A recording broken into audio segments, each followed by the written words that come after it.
pessoal. Hoje eu vim falar sobre infecções em diálise. Primeiro, queria agradecer o convite do Corém por participar desse projeto incrível. Espero que vocês curtam a aula. Um pouquinho sobre mim, me chamo Letícia Vieira Trindade, sou formada em enfermagem, especializada em enfermagem e nefrologia, trabalho na área há mais de 15 anos, já tive a oportunidade de passar por todas as modalidades de terapia renal substitutiva, hemodiálise, diálise peritoneal, transplante, e agora estou à frente na coordenação da primeira clínica de hemodiafiltração, 100% hemodiafiltração de Belo Horizonte, a Nefrostar. Vamos lá. Falando um pouquinho sobre a progressão da doença renal crônica, no nosso país. O número de pacientes com insuficiência renal crônica, ele tem crescido assustadoramente, nos últimos anos, e isso se deve ao próprio envelhecimento mesmo da população, Esse aumento, ele exige avanços tecnológicos, tanto no maquinário quanto nos produtos utilizados na diálise, então, materiais cada vez mais biocompatíveis. Isso traz um aumento na qualidade de vida dos pacientes e na expectativa de vida também dessa população que faz tratamento dialítico, Mesmo com todos esses avanços, a infecção ainda é a segunda causa de morte para os pacientes com insuficiência renal crônica. Ela está à frente apenas dos distúrbios cardiovasculares, Então, 14% dos óbitos são devido a infecções. A infecção da corrente sanguínea, ela é uma das principais infecções acometidas ao paciente renal crônico e ela está diretamente associada ao acesso venoso do paciente, E aí, a gente fazendo um aparato de todos esses acessos, a gente tem aí, em primeiro lugar, em relação às infecções, o catéter venoso central de curta permanência, precedido do de longa permanência, e depois a gente tem a fístula, com enxerto e a fístula nativa, então, a gente vai explorar um pouquinho desses acessos aí. Esse gráfico mostra para vocês a relação dos acessos vasculares nos nossos pacientes. Então, a gente tem aí, desde 2017 até 2020, uma porcentagem grande de fístula arteriovenosa, que é o que se espera mesmo, que é o melhor acesso para o paciente que está em hemodiálise, Então, a gente teve em 2020 73%, mas o que a gente nota é que ainda a gente tem uma grande parcela dessa população ainda em uso de catéter, tanto de curta quanto de longa permanência. Se a gente for somar as duas populações, a gente chega em torno de 25%, o que é muito alto. Falando, então, dos nossos catéteres, a gente tem aí, então, um catéter de duplo lúmen de curta permanência e o de longa. Essa figura mostra aí quais são os locais de inserção desse catéter, Em primeiro lugar, então, a via de acesso, primeira, é a jugular interna. Segundo lugar, vem a subclávia e em terceira, a femoral, Até mesmo pelo local e pelo risco de infecção, a femoral aí, normalmente, ela é a terceira via mesmo de escolha do cirurgião, que vai implantar esse catéter. Eu trouxe para vocês um comparativo entre o catéter de curta e o catéter de longa, para a gente conseguir entender por que o catéter de curta, a gente tem um índice de infecção nele maior do que o de longa. Então, no catéter de curta, ele vai diretamente na veia ali do paciente, e o catéter de longa, ele é um pouco mais longo e ele tem esse cuff, tá vendo? Esse cuff ele vai ficar aderido ali no subcutâneo, então a gente faz um túnel mesmo no subcutâneo e esse catéter, então, ele vai ser exteriorizado ali para a pele. Esse cuff, ele tem dois papéis, Um deles é formar mesmo uma ação antimicrobiana, uma barreira antimicrobiana, para proteger mesmo o paciente de infecção. E ele também vai aderir à pele do paciente, ao subcutâneo, fazendo com que esse catéter não saia. Então, depois do tempo de cicatrização, a gente pode retirar os pontos desse catéter, e ele não vai sair devido a esse cuff. Então, o fato da gente ter esse catéter mais longo, né, e esse túnel aí no subcutâneo, a gente tem essa barreira, mais uma barreira para a infecção. Por isso, é um catéter que tem menos complicações infecciosas do que o catéter de curta permanência. E aí, gente, essas infecções da corrente sanguíneas relacionadas ao catéter, quando que ela vai ocorrer? Né? Ela ocorre quando, então, bactérias, os germes, né, que podem estar presentes na pele do paciente, ou na mão dos profissionais, ou nos lúmens ali do catéter, ou através de técnicas incorretas ali no manuseio desse catéter, atinge, então, a corrente sanguínea, resultando numa infecção, numa bacteremia, né, que se não for tratada corretamente ou em tempo hábil, ela pode se agravar, o paciente pode ter um grande comprometimento clínico, pode precisar de hospitalização, pode ter uma septicemia e até a óbito. Então, sem sombra de dúvida, é um agravo sério, né, a infecção de corrente sanguínea. E aí, eu trouxe essa figura que dá para exemplificar exatamente o que eu acabei de falar. Né, quais são os mecanismos de infecção desse catéter. Ele pode acontecer, então, pelas mãos dos profissionais, né, daí a importância da lavagem de mãos, do uso de técnicas assépticas estéreis, né, para manuseio desse catéter. Pode vir ali da microbiota da pele do paciente, né, a contaminação pode ocorrer durante a inserção do catéter, né, no momento da colocação desse catéter, se essa pele não for realizada uma asepsia correta. Os lúmens do catéter ali, né, podem estar também colonizados, e aí na hora que você conecta os extensores da diálise, você pode ter uma infecção. Então, aí, esses são os mecanismos, né, de infecção, que levam à infecção desse catéter. Isso, gente, implica na responsabilidade dos profissionais de enfermagem quanto à manutenção do catéter e, consequentemente, na saúde do paciente, visto que ele é o profissional que está na frente da assistência, né? Somos nós que manuseamos esse catéter na maior parte do tempo. Então, é nossa responsabilidade, sem sombra de dúvida, fazer com que esse catéter funcione da melhor forma possível e sem nenhum agravo, né? E aí, o que é que o nosso paciente ele vai apresentar? Né? Quais são os sinais e sintomas aí dessa infecção? Então, vamos colocar aqui uma situação, nós temos um paciente que está com um catéter de curta, por exemplo, em diálise, né? E esse paciente, então, ele pode começar a ter febre e tremor na máquina, né? E aí, então, a gente vai comunicar ao médico, que vai avaliar. Normalmente, então, ele vai pedir exames desse paciente, a gente coleta um hemograma e PCR, para ver a questão de leucócitos, se o PCR já está aumentado. E a gente vai também coletar hemoculturas, né? Tanto periférica quanto do catéter. E vai avaliar também se tem algum sinal flogístico na inserção, no local de saída do catéter, se não está vermelho, se não tem secreção, né? E aí a gente vai começar o antibiótico, o médico vai prescrever e iniciar o antibiótico. Normalmente é começado com um antibiótico de amplo espectro, né, para tentar aí pegar bactérias positivas, gram-positivas e negativas, que a gente ainda não sabe com quem a gente está lidando. E aí, na hora que eu tenho uma parcial dessa hemocultura, a gente faz o escalonamento desse antibiótico, né? E uma coisa importante de dizer é catéter de curta. Se o paciente está com um catéter de curta, né, e apresenta algum sinal e sintoma dessa infecção, cogita-se retirar esse catéter. Na maioria das vezes, é avaliada a retirada desse catéter, né? E aí o paciente precisa se submeter a um novo implante. O que mostra mesmo que é uma situação grave, né, gente?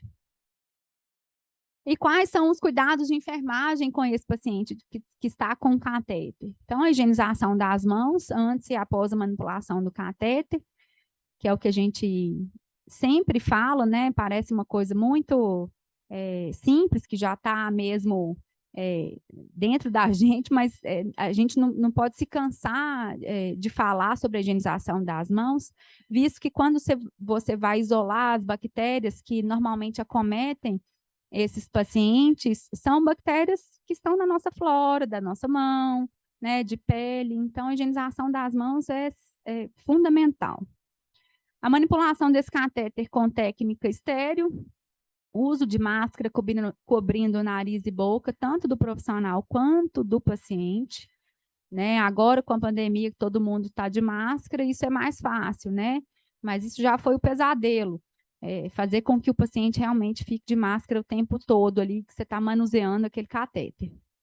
O uso de clorexidina alcosa, né, de 2% na hora da realização do curativo, uso de conectores específicos, eu vou mostrar para vocês ali, e a infusão, né, o flush de soro fisiológico antes de fechar esse catéter no pós-sessão de diálise, que ajuda também. É claro que esses cuidados, né, essas orientações, elas vão mudar de instituição para instituição. Cada instituição tem o seu protocolo de boas práticas, né, no manejo desse paciente. Mas isso que eu coloquei aqui, gente, é o que normalmente acontece, tá? É quase que o básico.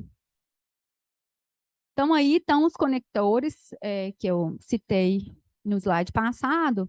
E esses conectores, eles ajudam na hora da manipulação desse catéter, tá?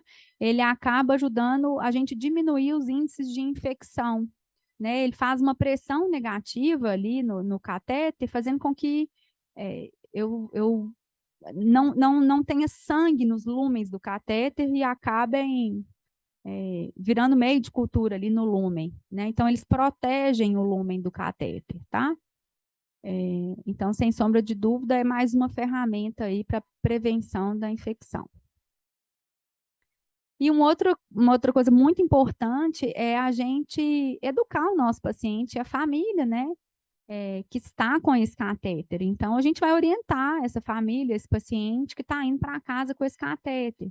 Então, orientar a não retirar o curativo em casa, a não trocar esse curativo em casa, principalmente se for um catéter de curta permanência.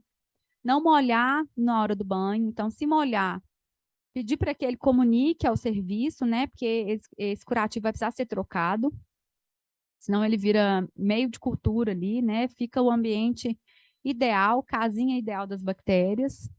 Então, não pode banho de piscina ou de mar, não é recomendado. Cuidado na hora de manipular aí o catéter, na hora de se vestir, né? Para que esse catéter não, acidentalmente não saia, né? Principalmente se for de curta. E em caso de sair esse catéter, dele ser arrancado, fazer uma compressão no local, né? Com gazinha, algodão, paninho limpo, alguma coisa, entrar em contato com o serviço ou procurar um atendimento de urgência. Então, gente, o manuseio seguro desse catéter ele deve ser uma prioridade de toda a equipe de enfermagem, né? Isso está na nossa mão, de verdade. De modo que haja rigor técnico e vigilância, objetivando prevenir e controlar possíveis eventos adversos, que é o que a gente não quer.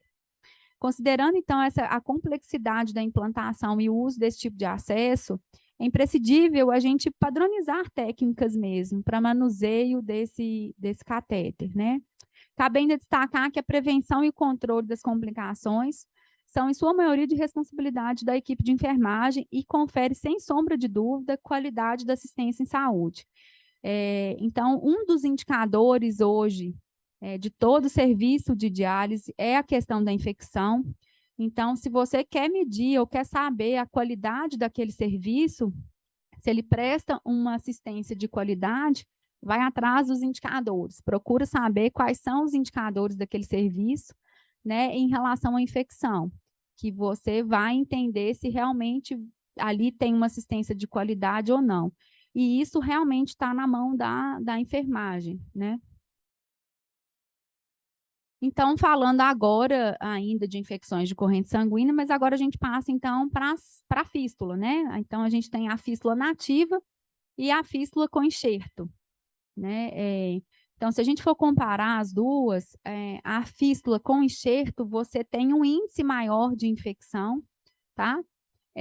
O que acontece? Na fístula nativa é a ligação, nada mais é que a ligação de uma artéria a uma veia, faz uma anastomose ali, né?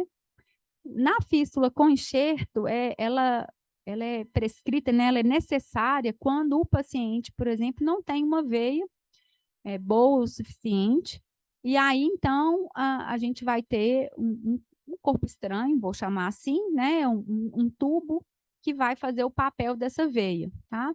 E aí, justamente por isso, por ser um corpo estranho, a gente tem um aumento, né? A gente pode ter um aumento do índice infeccioso se comparado à fístula nativa. E o que esse paciente vai apresentar, né? Normalmente, ele vai apresentar alguma alteração nesse membro.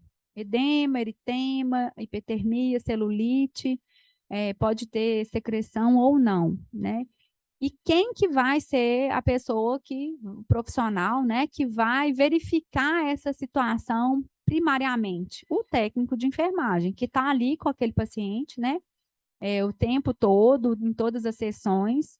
Então, ele vai bater o olho, ele vai reconhecer que aquela fístula já não está do mesmo jeito que ele deixou, né? Então, muitas vezes, né, a gente consegue perceber um início de uma infecção dessa forma, porque nem sempre esse paciente vai ter uma bacteremia, né? Ele vai fazer febre, tremor, calafrio.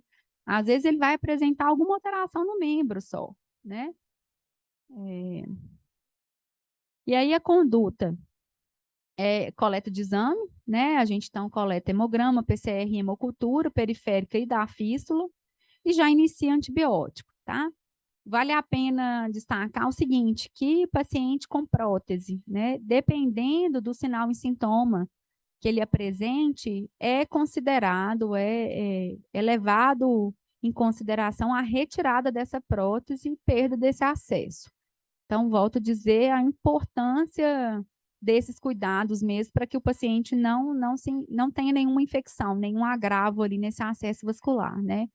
O acesso vascular realmente é prioritário, né? É através dele que ele consegue fazer a diálise.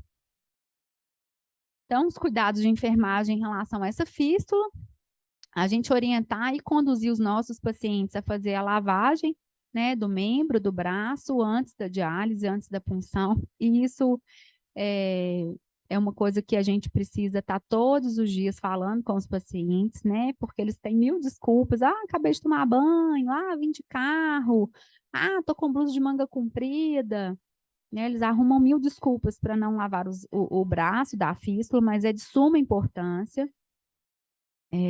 Preparar a pele aí com álcool 70% antes da punção. O técnico também fazer a lavagem das mãos, né, antes de puncionar o paciente. E uma boa técnica mesmo para a gente evitar hematomas, né? Atenção aqui para a fístula com enxerto, né, com a prótese, que a gente não vai utilizar o álcool 70%, e sim a clorexidine, né, desgermante, e a clorexidine alcoólica, tá? Eu trouxe para vocês também, em relação a essa questão das infecções de corrente sanguínea, um pouquinho sobre a técnica de buttonhole, né? Essa técnica, quando não realizada da forma correta, ela acaba aumentando a possibilidade de infecção de corrente sanguínea. Então, por isso que eu achei tão importante mostrar para vocês. Então, o que constitui essa técnica, né? Ela normalmente é recomendada para pacientes que têm muita dor na punção ou que têm um intervalo muito curto de punção, de fístula, né? Então, normalmente nesses casos. E aí, como que é feito? O mesmo profissional punciona esse paciente durante um período que normalmente vai de 2 a 3 semanas, obedecendo uma mesma angulação ali de punção. E aí, com isso, funcionando sempre no mesmo lugar, com essa mesma angulação, forma-se um túnel. Após ser formado esse túnel, então, o paciente, o colaborador, né, o técnico de enfermagem, ele pode utilizar, ele deixa de utilizar a agulha de corte e passa a utilizar a agulha sem corte. Mas, para isso, gente, a gente precisa, então, retirar essa casquinha que é feita, tá vendo? É como se fosse um botãozinho mesmo, que forma sobre a pele do paciente. E aí a gente precisa, então, retirar essa casquinha, vamos chamar assim, para fazer a introdução dessa agulha sem corte. E aí é que tá. Porque essa casquinha, o ideal é que ela não seja retirada de forma mecânica, né?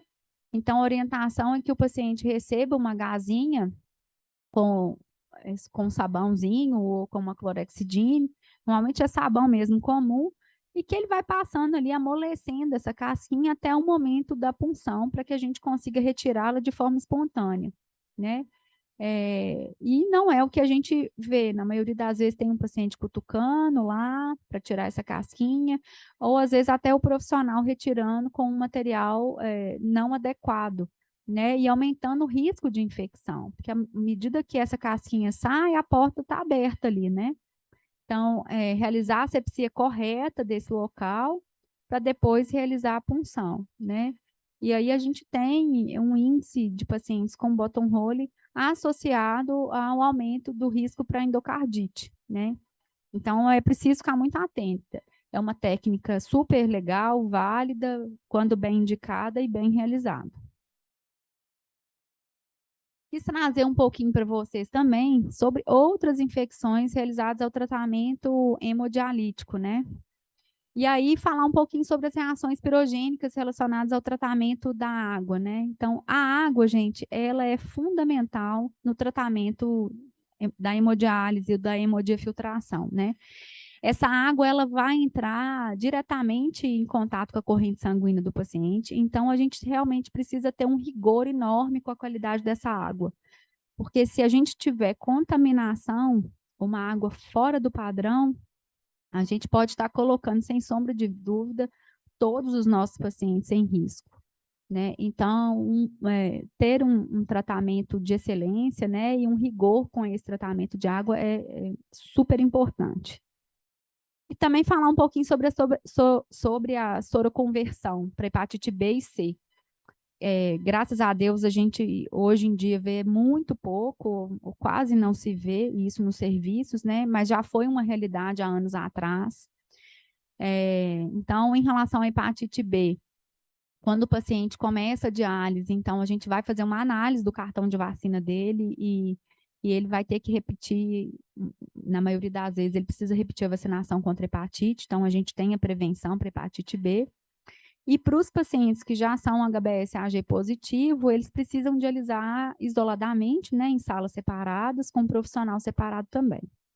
Hoje a gente já não tem mais reuso para esse tipo de paciente, nem hepatite B nem C, o que foi um ganho, né?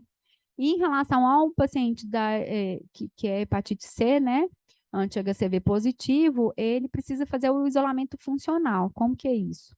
Ele vai dialisar no mesmo salão, mas em box, só ali de paciente com hepatite C e com profissional também para atender só esses pacientes, né? Mas não precisa de uma sala separada, né? Um isolamento físico. E aí trouxe também, achei válido a gente falar, discutir um pouquinho aqui sobre o COVID e a doença renal crônica, né? A gente ainda está vivendo esse momento aí de tantas incertezas, né? Mas está sendo desafiante, né?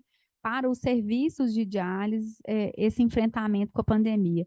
Tanto pelo aumento do número de pacientes que apresentaram insuficiência renal crônica no pós-Covid, né?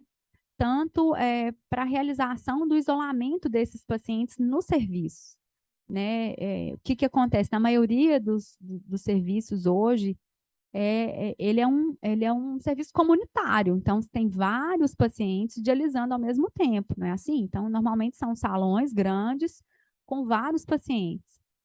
Então, ter que isolar, ter um local de isolamento dos pacientes com Covid e que não necessitaram, né, de internações, foi realmente um fato desafiador, e está sendo, né, para os serviços.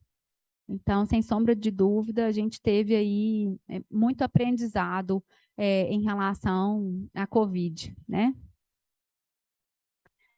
E, por fim, falar um pouquinho sobre a diálise peritoneal, né? A peritonite, que é o agravo maior dentro da diálise peritoneal.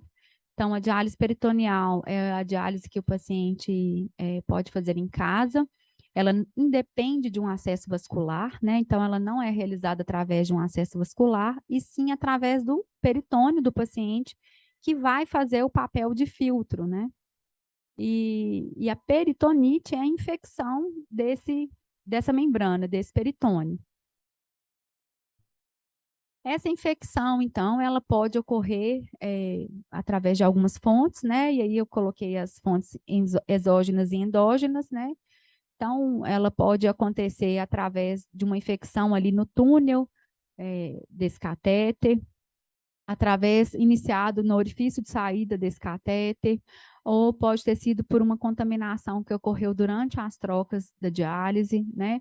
Ou durante a administração de algum medicamento nas bolsas de diálise, né? Por quebra mesmo de técnica, ou algum furo, algum corte desse catéter que expôs e abriu esse sistema e acabou levando à infecção.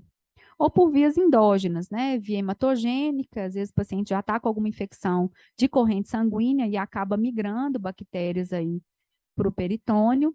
Enterogênica, né? A diverticulite é um exemplo disso. Então, o paciente tem uma diverticulite e acaba migrando bactérias ali para o peritônio ou através das tubas uterinas aí nas mulheres. E aí, gente, como que é feito esse diagnóstico, né? Então, o paciente ele vai apresentar alguns sinais e sintomas. Normalmente, vê-se o líquido turvo, e esse desenho aí exemplifica isso para a gente entender como que é esse líquido turvo, né? Então, normalmente, a gente faz uma drenagem desse paciente, se ele não tiver com líquido na cavidade. A gente precisa infundir um líquido na cavidade desse paciente, deixar uma permanência aí de pelo menos 1 hora, e aí a gente drenar. E aí, ao drenar, a gente faz esse teste aí, coloca um papel escrito por debaixo, né, da bolsa. Se a gente conseguiu ler, é porque ele está translúcido. Se a gente não conseguir ler, é porque realmente esse líquido está turvo, tá? Febre, dor abdominal, náusea, vômitos, diarreia. O paciente vai ter todos esses sinais e sintomas? Normalmente não, né? Se ele tiver 2 desses, a gente já considera aí um quadro para peritonite.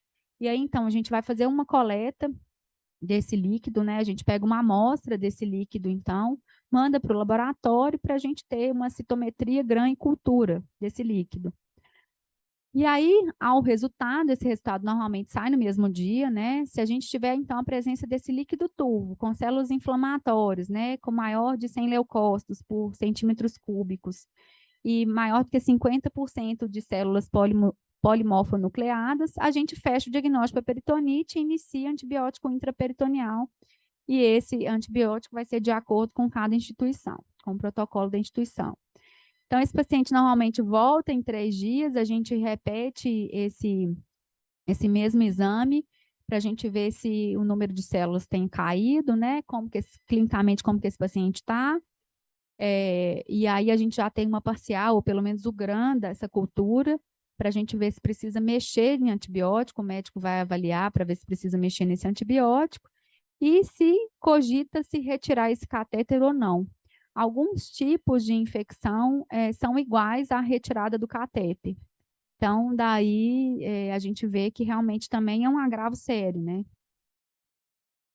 E aí, quais são as medidas preventivas, então, para peritonite? A escolha do método, então, é muito importante conhecer esse paciente, saber se esse paciente tem condição de fazer a diálise peritoneal, se ele quer, se é um desejo dele, ou se é só uma necessidade, né? Porque às vezes é um paciente que não tem mais acesso vascular.